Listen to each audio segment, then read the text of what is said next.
Pesa Shayo.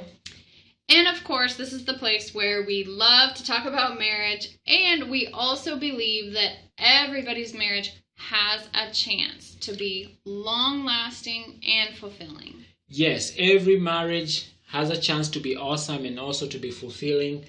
And we always love to come and encourage and just give you that extra boost so that you can be able to just stick with it. And we have several different ways that you guys can connect with us. You can like us on Facebook. Our Facebook page is actually called Grateful Marriage. And we're on Twitter as well. I'm at Whitney Shayo. And I'm at Pesa Shayo. And of course, you're always welcome to subscribe to the blog at liveyourbestmarriage.com. Oh, yeah. So, and we are just super excited to be back again. We do this Monday, Wednesday, Friday. And we cannot believe how many listeners we have on all these different platforms. You can find us on SoundCloud, iTunes, Overcast. I know there's more. Stitcher. Yes, TuneIn and Stitcher, of course. Yes. And YouTube as well. There's just so many places that this podcast can be found. And so I'm really happy about that because not very many people are encouraging when it comes to sticking with it in marriage. And I don't know, I think one of the reasons for that is a lot of us just get caught up in thinking that it might be easier to just walk out when times get tough. Oh, yeah. And it's, of course, we're not saying that it's always easy, but it's definitely worth it. And Pesa and I have been together for 13 years. We have 4 children, and we are so glad that we stuck with it. We've made it through quite a few storms over the years, but now that the storm has cleared, we are loving life and loving one another and just couldn't be happier. So, and we want that for everybody. Oh, yeah. We really do. That's so true, yes. Absolutely. So anyway, we are glad you're here. So what do you want to talk about today, Whitney? So something that caught my attention recently is the busy schedules that everybody has. It seems like all of us just have these really chaotic days. Like, it doesn't matter if it's Monday through Friday, if it's Saturday and Sunday. We all have a craziness. It's like it never ends. The activities are just nonstop. Whether it's work, school, taking the kids to sports, whatever it may be. It's just this ongoing thing. And so I wonder why even more couples don't feel like they're leading separate lives. Because I've heard a little bit about this. I've heard that some couples feel like they're just roommates. They barely pass by each other in the morning when they're leaving the house, and then barely see each other in the evening when they get home. Yes, because they're just there to, like, what do you mean?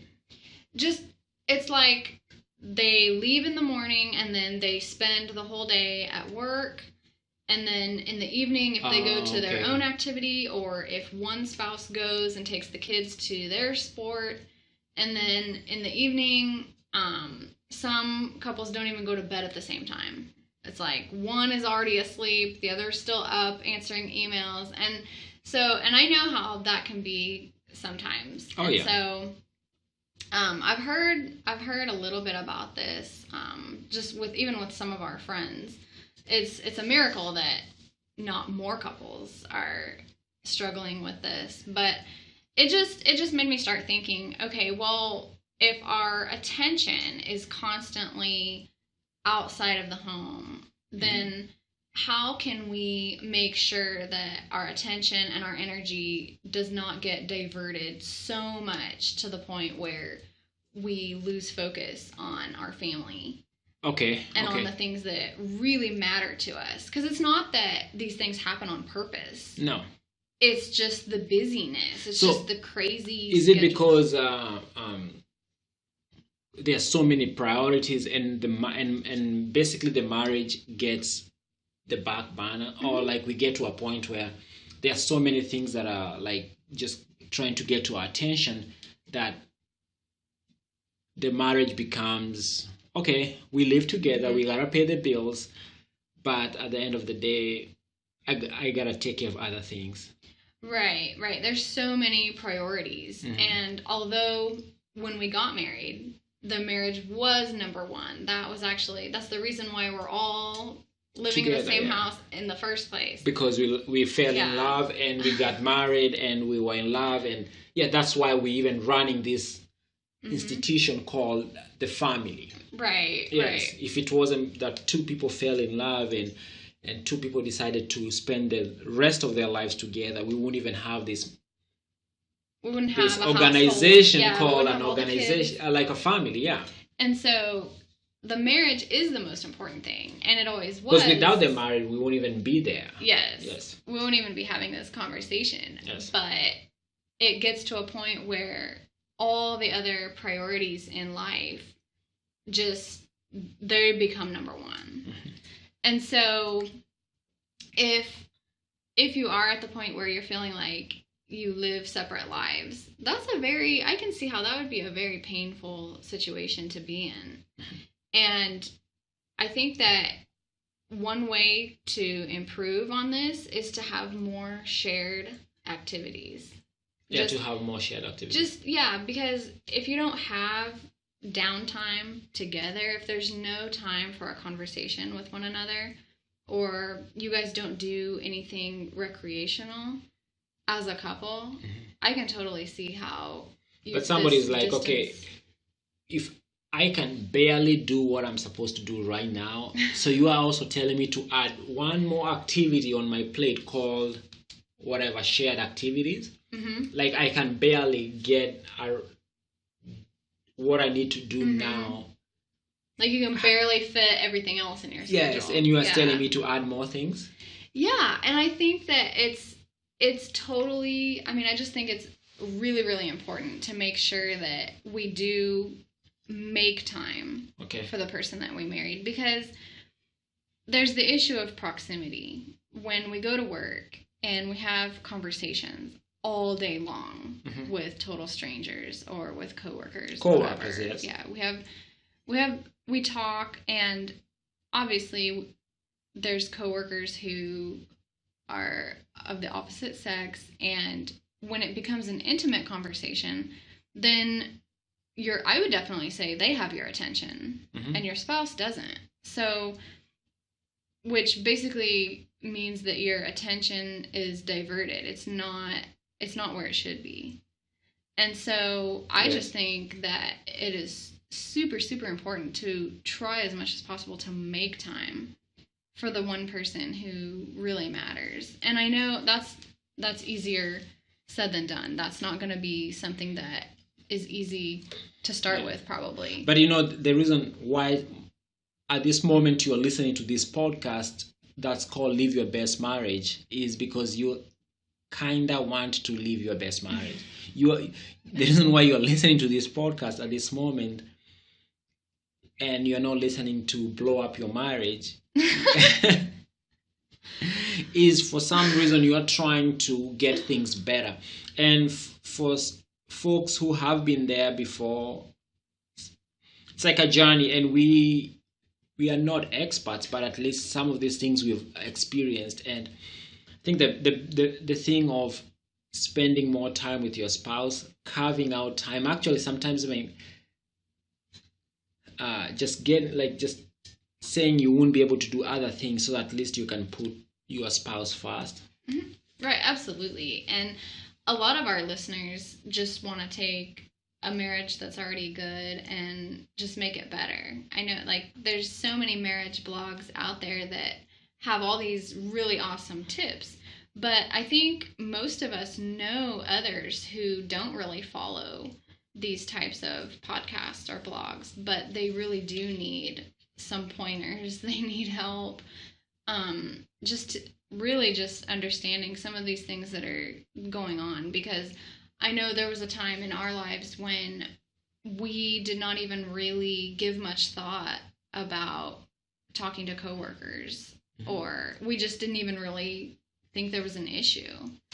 But it has a huge impact though. On people's marriages. Honestly, the divorce rate is huge right now. The divorce rate is huge, and one thing I found out that if it's not put on the calendar, and like both the husband and the wife are not like having it as a priority and then scheduling it, there's always going to be something else to do. And if you're an entrepreneur, you know this, that there's always a million things that need to be done or should be done or can be done. So you'll always find one more thing that needs to be done, a new page to be built, and like something always needs to be done. So if you don't actually put it on the schedule, there's always going to be something else to do. Mm-hmm.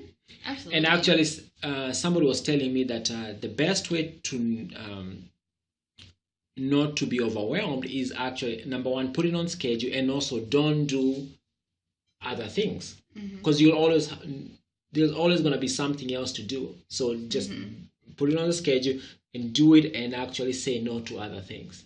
I don't know if it makes sense. Yeah, it does. It does. Like, yes. Just cut out some of the things that don't matter. And at first, that's a really hard thing to do, because you're like, well, the reason why I'm doing all the things I do is because I have to. Yes. I don't see how I'm gonna just stop. But yeah, easy for you, Whitney. But for the rest of us, we won't be able to. You know what I'm saying? Yeah, and actually, the funny thing is, our kids right now are 11, 6, 3, and 9 months. And so the two older ones, when it's time for bed, we just say, okay, go to bed. And they do. They go to sleep with no problem. But the two little ones, oh my goodness. The 3-year-old and the 9-month-old, they will giggle with each other. They'll talk. I mean, they literally cannot sleep until they're ready to sleep. And so for us, I've noticed that actually could be a huge distraction if we let it.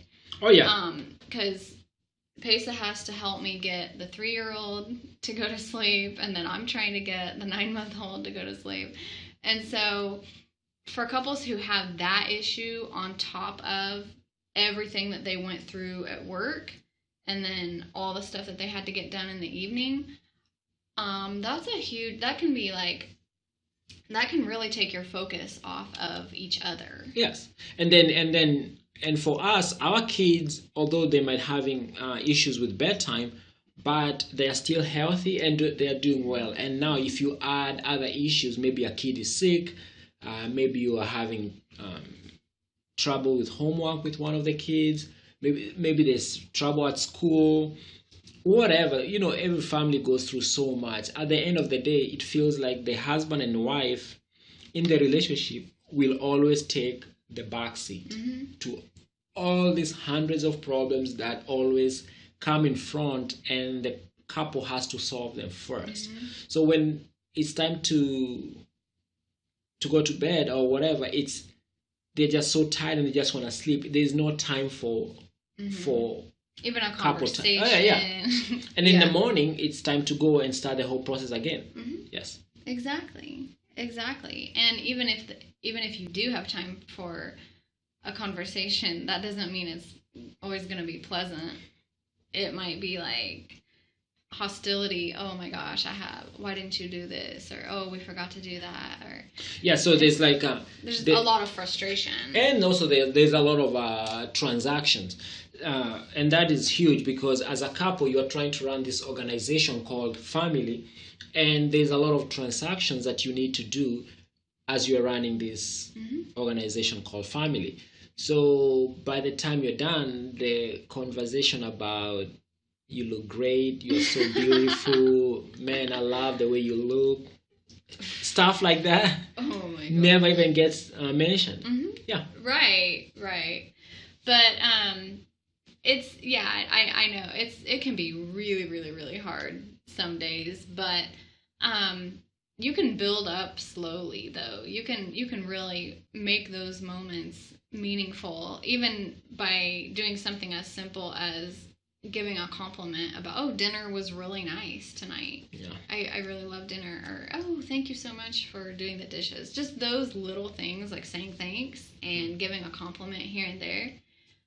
Really, I think that that's a really great way to start building up those little moments. You might not have a lot of time together, but make it as pleasant and loving as possible. And you know, one thing that when I used to work outside the house really helped was sending text messages. I don't know about if it works for other couples, but sending text messages, and it's not the usual pick up the milk, or did you drop the kids? No, I'm talking about the love you, I miss you, I love the way you look this morning before we, stuff like that. Because you basically you'll be catching your spouse unawares, and when they get that text message, it's like, hi beautiful, or whatever, like, and maybe they might be at their job frustrated, and they get that, and coming from you, even if in the morning you left and both of you are like in a hurry, or you had a fight, just send that, send that I'm thinking about you text, or those ones for me really worked out well. I don't know about you. Yes, that was always nice. Yes. No matter how busy the afternoon became, getting a text was really, really great, because I also knew that he was busy too. Yes. I mean, the work that he did, he was very, very busy, and so to know, like, oh, at 2:30 in the afternoon, oh, he's thinking about me, that was super nice. Yes. And so and it can never get old too. No, that never gets old. And you just need to do it so much that when you get your phone and you start typing, your phone already knows what you're gonna say. Yep. I know. And yeah, and I've always encouraged couples to send pictures, like send selfies of each other. Like, it is so, so important, because every time we log into Facebook, we will see someone else's selfie. Anyway. You know what I'm saying? Like, honestly, like, we'll see so many pictures of people who really, at the end of the day, don't matter. We don't need to be that connected to them. But you see a lot of pictures and you like them, but you never get like. But if your wife or your hubby texts you a picture, it's nice. And I mean, honestly, it doesn't have to be like a really crazy picture. Because it doesn't have to be like that. But what do you mean like that? It doesn't have to be. What do you mean like that? What do you mean? You can make it as inappropriate as you want, but it doesn't have to be. It just the fact that you're actually taking those a few seconds to send a selfie, or I used to send cute pictures of the kids doing something funny, just stuff like that. And actually, that really worked. Yeah. Because to me, it just acts like a reset button. Like you're going on through your day, and it's like, and maybe you've been getting so many other texts from like business texts, people needing something from you, and you're just going through your day, and then you get this one from your spouse, from your wife, and it's maybe it's your newborn, and you're like, oh. It just acts like, to me, it was just such a nice reset button. Yeah, like you feel like, oh, this is awesome. Yeah. So that's a really nice surprise. So just any little thing that you can do to make an effort to stay connected throughout the day, and then you'd be surprised, that can actually build up for the way your evening will go. Yes. It can definitely set the stage for a nice evening. Yeah. And then another thing you can do is try to batch up the transactions that you are doing during the day, like during the evening with your family. And what do I mean? Like if you have several kids who are playing like sports, try to do the sports all at once. Like if don't have 3 soccer leagues, just take them to one soccer league, or even cancel the soccer. I know this is hard for a lot of people. If you're doing gymnastics at the Y, try to sign them up for activities that don't involve a lot of driving to different places. So that way, to make it just easy for the transportation, but at the same time, you are not so tired of driving all around the evening just to get their kids to all these activities, and that just really drains you by the time you get home.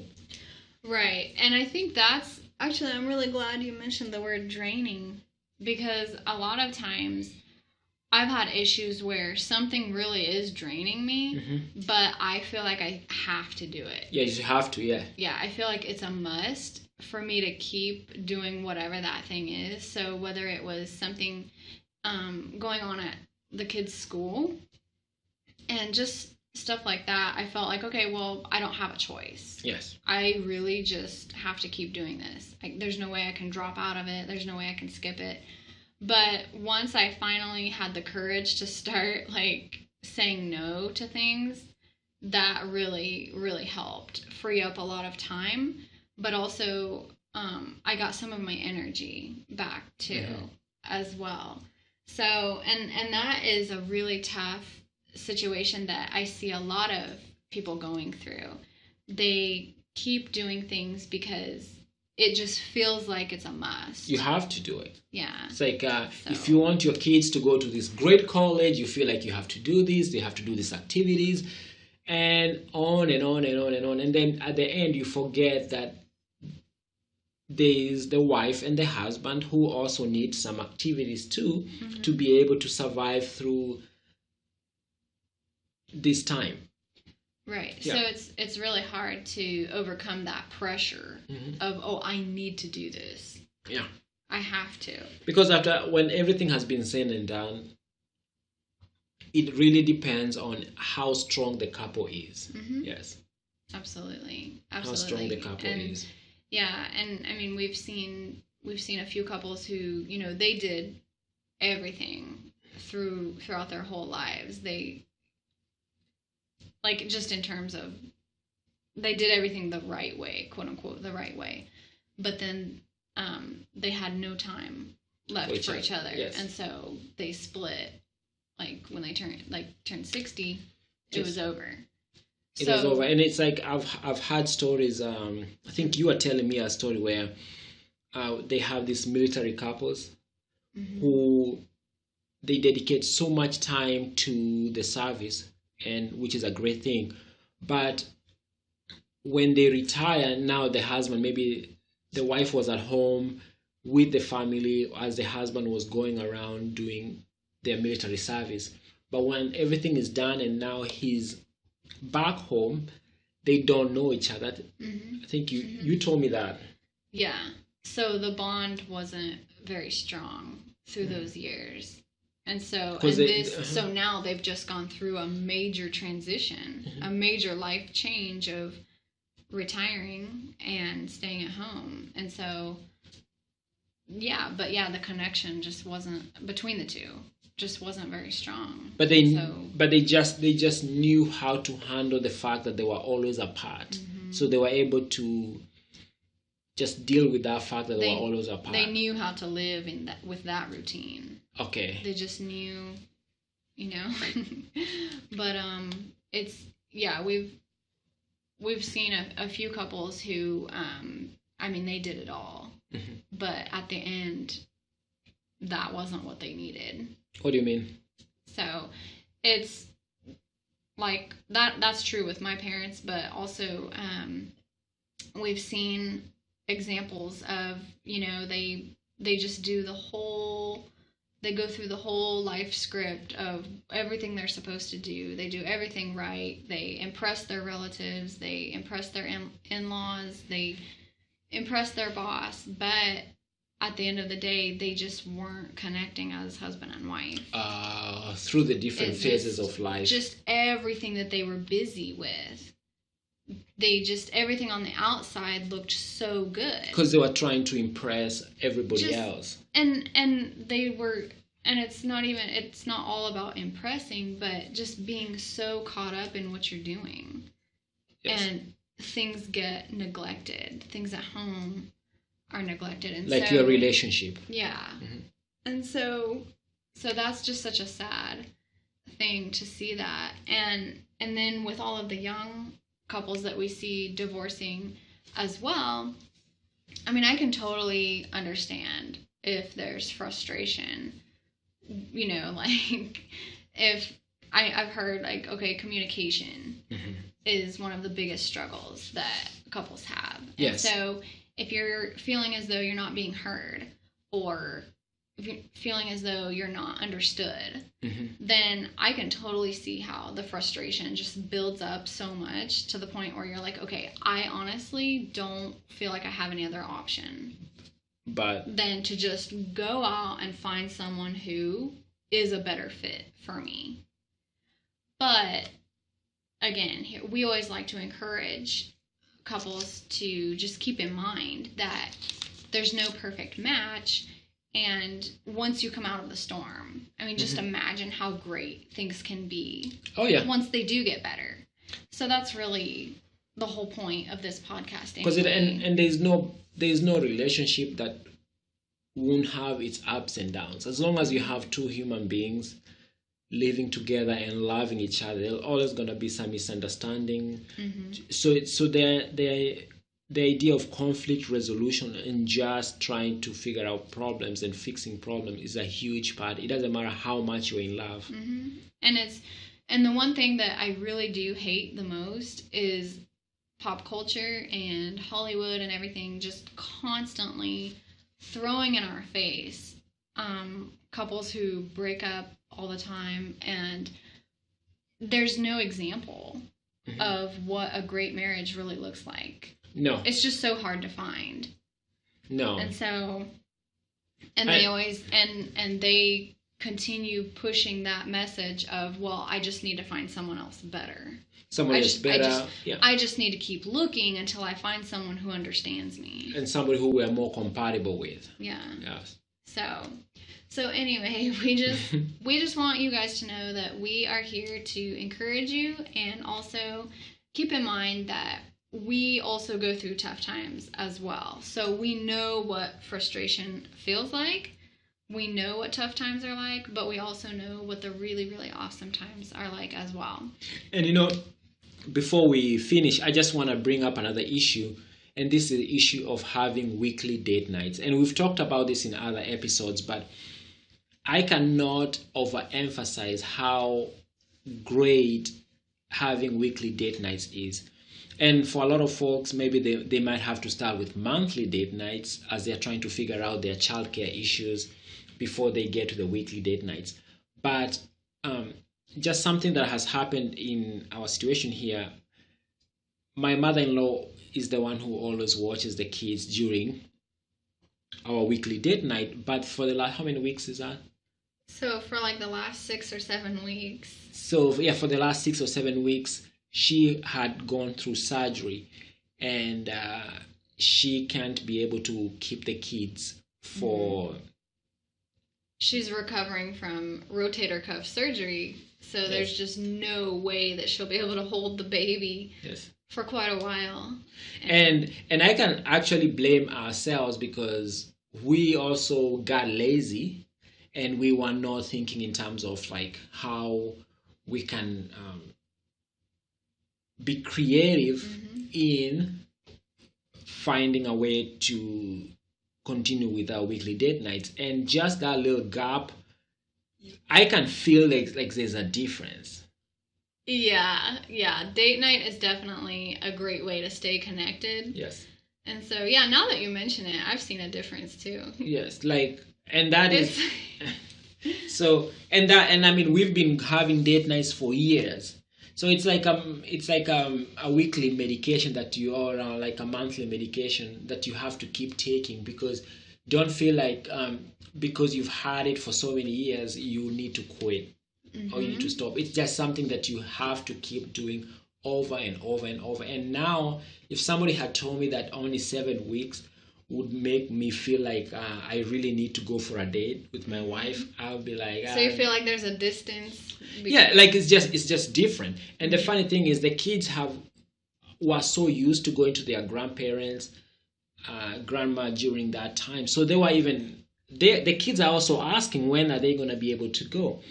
But other than that, it's just the fact that you feel like you need to spend more time with your spouse, because from morning to evening, it's either you're doing the business or you're dealing with the kids, and there's not yes, there's some alone time, but it's like you're fighting for it. Mm-hmm. Yes. Mm-hmm. Yes. Yeah, you have to be really, really focused. Focused, yes. And really determined to get any alone time. And Yes. so I think one of the biggest ways that date night has helped us is the conversations that we have when we're on those dates. Yes. We're just very relaxed, and the way we talk, everything is just free flowing, and we usually don't talk about work on our dates. We just talk about anything. Yeah. And so I honestly believe that that's actually one of the biggest things that helps us stay connected. Oh yes. So. Oh yes. And we don't want to take a lot of your time, but folks, if you can even have like a monthly date night, just put that on the schedule as you're trying to clean up your schedule and having more time with your spouse. I can tell you it will do wonders for your marriage.